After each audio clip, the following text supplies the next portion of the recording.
Асқан болар, хабарласып ой бөлісіңіздер. Үздік ой білдірген көрерменге біздің сыйлығымыз да бар. 55-31-94 нөмірін теріп, қызықты хикаяңызбен бөлісе отырыңыз. Ал қазір Жастар конгресінің жұмысымен танысып алайық.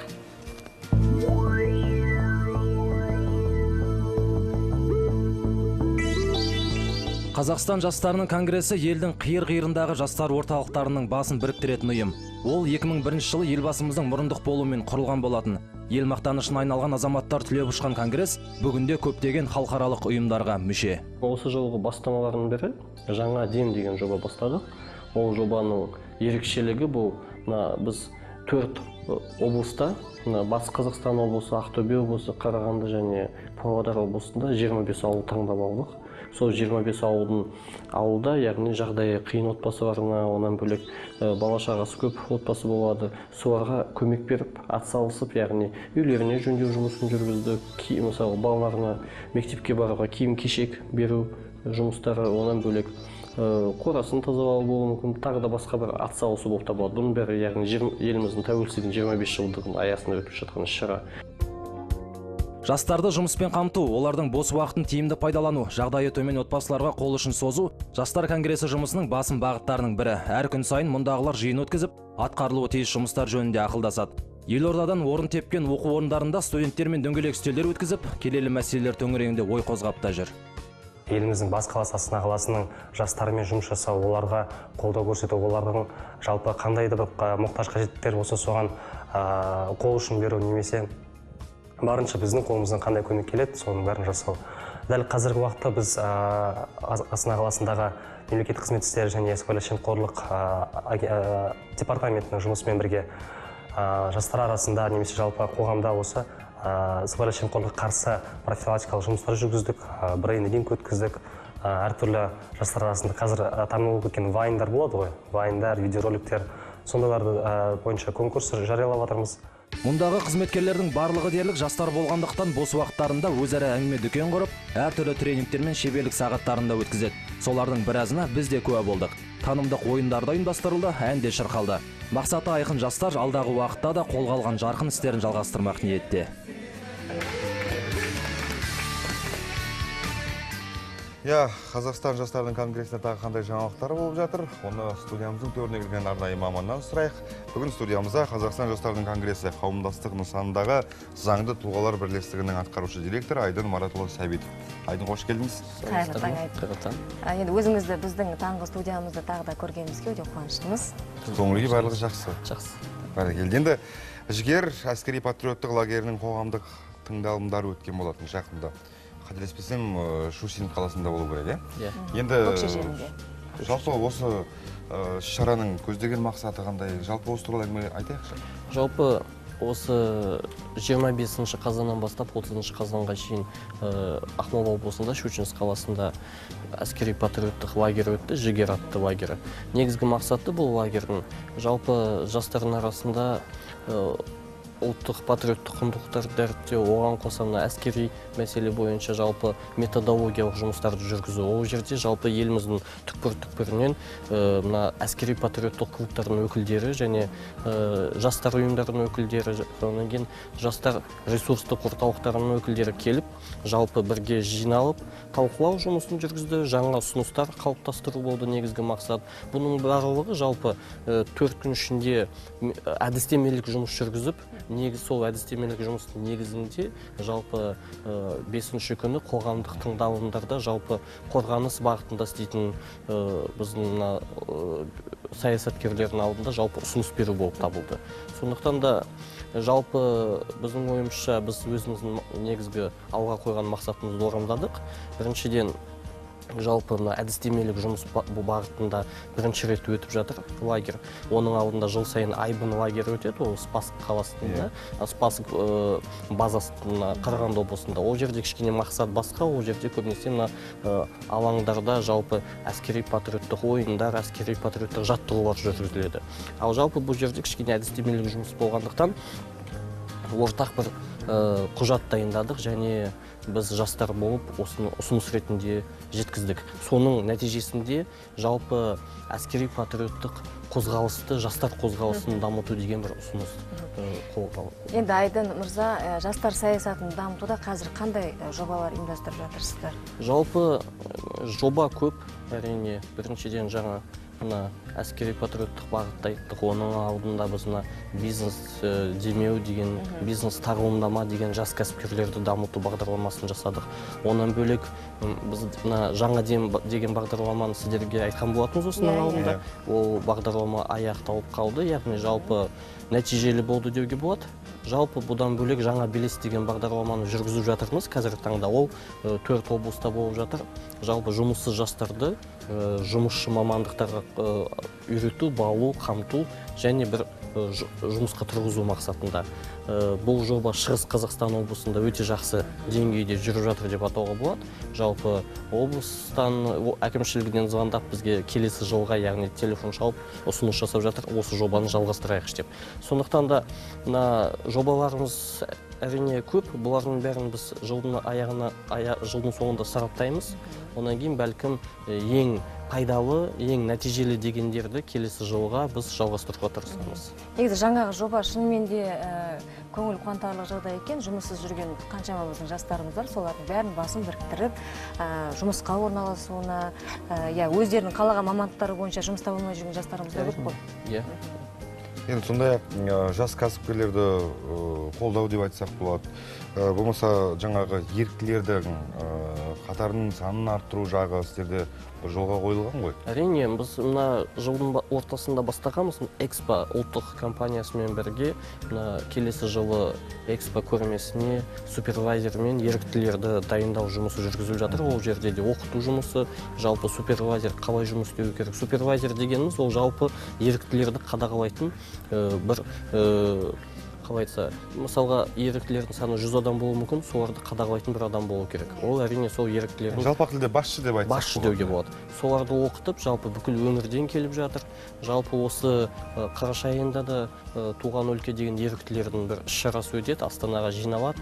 Ол жерде ең үздік еріктілерді марапаттау рәсімі өтеді. Яғни бұл іс-шара бізде дін істері және азаматтық қоғам министрлігінің тапсырысымен жасалып жатқан іс-шараның бірі. Сондықтан еріктілердің, яғни соларға қолдау көрсету және соларды дамыту бағытында да үлкен жұмыс жүргізіліп жатыр деуге болады. Ол да ұлттық еріктілер желісімен бірге де бұл жұмыс жүргізіліп жатыр. Бүгінгі таңда барлығы таңдалды, бір ретке қойылды деп айта аламыз ғой, Әрине. Экспоға да санаулы ғана күндер қалды.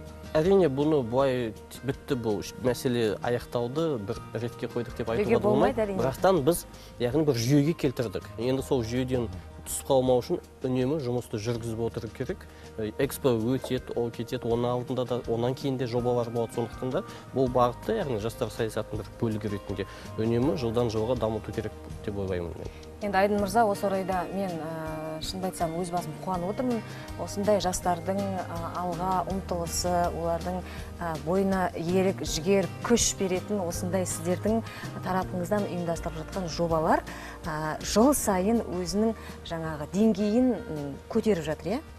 Олай болса аман болыңыздар. Және сіздердің соңыңыздан еретін жастарымыз көбейе берсін. Әлі де біздің еліміз үшін, жеріміз үшін әрине біздің жастар болашағымыз. Сондықтан да біз олардан үлкен үміт күтеміз деген сияқты. Сондықтан да аман болыңыздар. Біз енді үлкендердің ақылын тыңдап үйреніп болғанбыз, жаңа үлкен кісілердің ақылын айтамыз. Жас тыңдаушы жастар ретінде айтатын болсақ, енді қазір жастармен жұмыс істеп жатқан өзіңіз де жассыз. Жалпы түсіністік байланысы жақсарды ма қазір? Әрине, жақсарды деуге болады. Қазіргі заман адамдардың байланысы өте жоғары деңгейге дамыған заман ғой. Сондықтан да бұл жерде түсініс әрқайсымыз жақсы бір-бірімізді түсінеміз. Жалпы тек қана ең бастысы ортақ басты біріктіретін бір жобалар болу керек. Мақсат болу керек. Мақсат болу керек, жоба болу керек. Соның аясында әрине жастар жиналады, бір бағытта жұмыс істеуге болады. Бәрекелді. Ендеше Айдын мырза бүгін студиямызға келіп, тың жаңалықтармен бөлісіп жатсыз. Біз тек қана жұмысыңызға сәттілік тілейміз, табыс тілейміз. Алдағы барлық күндеріңіз жақсы өтсін дейміз. Құрметті көрермендер, бүгінгі студиямыздың төрінде қонағымыз болған Қазақстан жастарының конгресі қауымдастық нысанындағы заңды тұлғалар бірлестігінің атқарушы директоры Айдын Маратұлы Сәбитов болатын. Қазір енді кезек әуезді әнде Заттыбек Көпбосынұлының «Бала махаббат» әнін қабыл алыңыздар.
Әдемі ән екен. Иә, шынымен де. Бала махаббат әні бұл да біраз дүниені еске салатын ән. Сондай-ақ біз құрметті көрермендер бүгінгі күн сауалын тағы да естеріңізге сала кетейік. Ол да сіздердің жолдағы таныстықтарыңызды еске түсіретін дүние деп айтсақ та болады. Сондықтан желіде көрерменіміздер байланысқа қосайық. Сәлеметсіз? Сәлеметсіз ба? Мен Раушапай Көкшетаудан бір 90 жылдары мен Омбыда тұрған. Сосын Жемпиге Алматыға оқуға түстік. Сіңлім екеуміз қазақ тілі және әдебиет факультетіне енді Қазақстанға келгесін не әдебиет сабағында кітап берді. Сол кітапта жазылып тұр, Қорқыттың күйі, Қорқыт атаның күмбезі де қобыз әлі күнге де ойнап тұрады дейді. Қалай ойнап тұрады? Соны өз көзімізбен көрейік деп, автобусқа мініп, таңертеңгі 7-дің автобусына мініп, Қызылорданың пойызына отырып, содан кейін неден станциядан түстік. Не деген? Қармақшы деген. Қармақшы станциядан түсіп, баратын жерді білмейміз. Келе жатырмыз, бір қазақтың келіншегі жанымызға келе жатыр екен. Сол кісі тоқтатып, амандасып, сұрасып, сосын сіздер қай жерден? Осылай сізден біз осылай Қорқыт атаның басына барғымыз келіп тұр. Ой, апалар, жүріңіздер, үйге барып шай ішейік, сосын мен сіздерді апарып, өзім сол жерге апарамын, көрсетемін деп, әлгі келіншектің аты есімде қалмапты. Үйіне апарып шай қойып, шай ішіп, содан кейін жаяу тарттық қой. Әжептәуір жер екен. Сол келіншек бізді апарды ғой, Қорқыт атаның күмбезінің басына барсақ, телевизордың да көріп жүрміз ғой, темірден істеген, қобыз істелген, өзі Қызылорданың ауа райы желді ғой. Жел ойнап тұр, жел күшті жел болып тұр. Ана қобыз прямо ойнап тұрған секілді. Архитектордың істегеніңіз қараңызшы, қалай анасын шел істепті, сол тесіктен жел кіреді, ана қобызша ойнайды екен. Соны өз көзімізбен көріп, әлгі келіншекке риза болдық. Аман есен үйге келіп, мәз болып келдік, күшті қарсы алды, және қобыздың ойнағанын көрдік. Сол бір есімде қалған жақсы әңгіме. Сол келіншекке көп рахмет айтам. Сізге де көп рахмет. Енді Руслан апайымыздың әңгімесін бастағаннан бастап, мен ол кісінің Қорқыт атаның басына қалай жеткенін, ол кездегі шынымен де әсіресе жел ойнаған кезде Қорқыт ата кесенесінің басындағы жаңа қобыз, кәдімгідей қобыздың дауысы шығатыны рас. Енді ол маған өте жақын таныс. Апай, сізге енді хабарласқаныңызға көптен көп рахмет. Және де осы Қорқыт ата кесенесінің басында үлкен мұражай бар. Сол мұражайда жұмыс жасайтын біздің сол жердің, Қармақшы жерінің қыз-келіншектері болса керек, сізге шай беріп, үйінде қонақ қылған, сондықтан да бізге хабарласқаныңызға көптен көп рахмет. Тағы да келіңіз біздің студияға қонаққа. Есіңе түсірген сияқты болды. Гүлнұр, расында тіпті әңгіме айтқанның өзінде де бір ертек тыңдап отырғандай болдым мен. Сонда бір эмоциямен жеткізді. Сіздей көрерменіміз бар. Біз тағы да айтайық, бақыттымыз, құрметті көрермендер. Және қоңырау шалып, ат салысып жатқандарыңызға көптен көп рахмет айтамыз. Біраз көрерменнің қызықты жайттарын есіне түсірдік ау деймін. Сондықтан бізге хабарласқан көрермендер өте көп. Әлде уақыт жеткілікті, хабарласа отырыңыздар.